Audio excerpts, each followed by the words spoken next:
नमस्कार मित्रों, डॉक्टर पांडे की स्वास्थ्य पाठशाला में आपका स्वागत है। मैं डॉक्टर संजीव पांडे आपका स्वागत करता हूँ। पिछले एपिसोड में हम लोग फाइबर और रफेस की बात कर रहे थे और उसके बारे में बात कर रहे थे कि वो कैसे हमारे कोलन कैंसर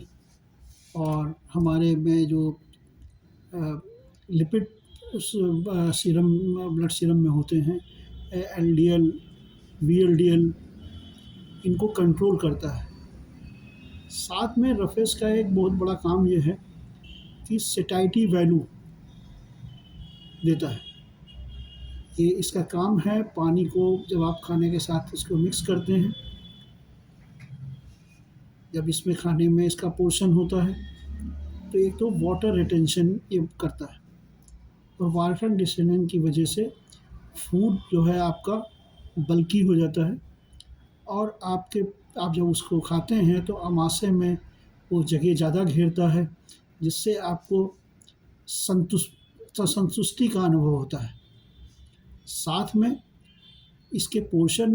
होने से पानी की वजह से वाटर वो बल्की बनाता है जो फूड आइटम को, इससे इसकी वजह से कैलोरी कम हो जाती है। मान लीजिए आपने एक बाउल चावल लिया और उसमें सादा मतलब केवल सादा चावल लिया और उसको दाल के साथ या किसी के साथ खाया, तो उसकी जितनी भी कैलोरी है वो पूरी आपको मिलेगी। ठीक है। अब अगर हाफ वेजिटेबल जिसमें रेशे हों, रेशेदार सब्जियाँ हों, हरी पत्तेदार, और हाफ चावल हो, तो जब वो मिक्स होगा तो वही भी एक बॉल बनेगा।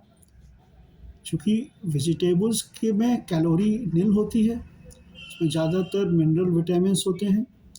कार्बोहाइड्रेट, प्रोटीन, इन सब की मात्रा बहुत ही कम होती है। तो एक बाउल तो आपने खाया, लेकिन कैलोरी आपकी हाफ हो गई। तो इसलिए जो भी आप भोजन करें और उसमें अगर आपको कैलोरी कंट्रोल करना है, आप एक सेडेंटरी वर्कर हैं या आपको ओबेसिटी है या डायबिटीज़ है,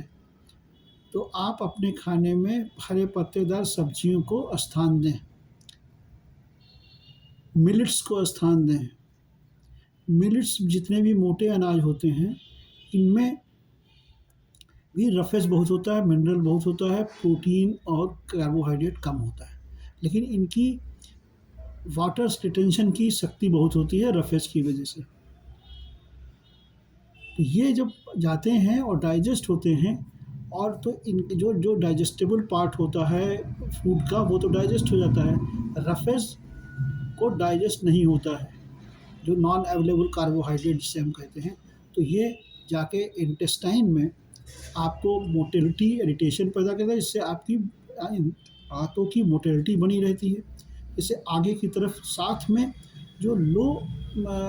फैट्स होते हैं, लिपिड्स होते हैं, उनको अपने साथ कंबाइन कर लेता है,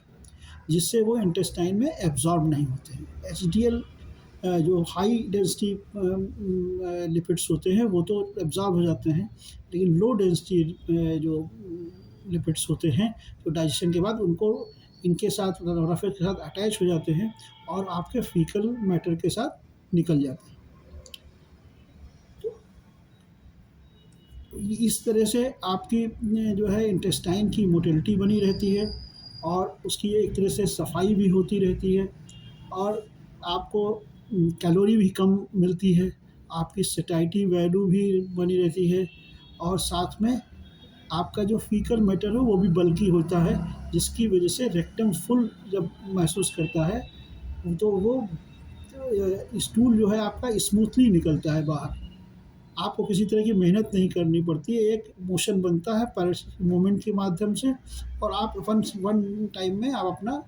नैतिक क्रिया पूरी कर लेते हैं। लेकिन अगर बल्की चीज़ नहीं होती है, उसमें वाटर कहीं ज़्यादा रिटेंशन होता है, तब आपको हार्ड स्टूल होता है और ऐसे बार बार प्रेशर लगाने में ही आपको पाइल्स की शिकायत होती है कि वहाँ पर जो ब्लड कैपिलरीज होती हैं वो एक्सटेंड होने लगती हैं, बहुत पतली फाइन होती हैं और जब वो अपनी इलास्टिसिटी खोती हैं, तो फिर वो पाइल्स का रूप धारण करती हैं और जो आपके लिए बहुत तकलीफ़देह होता है। इसलिए ज़रूरी है कि आप अ, अपनी इंटेस्टाइन की हेल्थ को बिल्कुल सही रखें,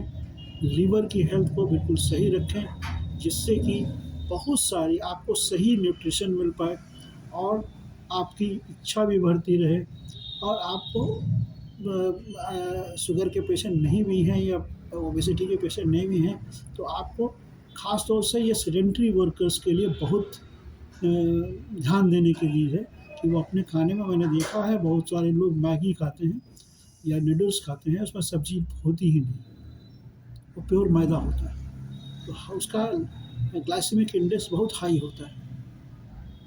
बहुत तेज़ी से वो ग्लूकोज़ में कन्वर्ट होते हैं और वहाँ पर कोई भी वेजिटेबल जब नहीं होती है, तो उसकी मात्रा ज़्यादा हो जाती है और कैलोरी आपको ज़्यादा मिलने लगती है। धन्यवाद, आज इतना ही, अगले एपिसोड में फिर बात करेंगे।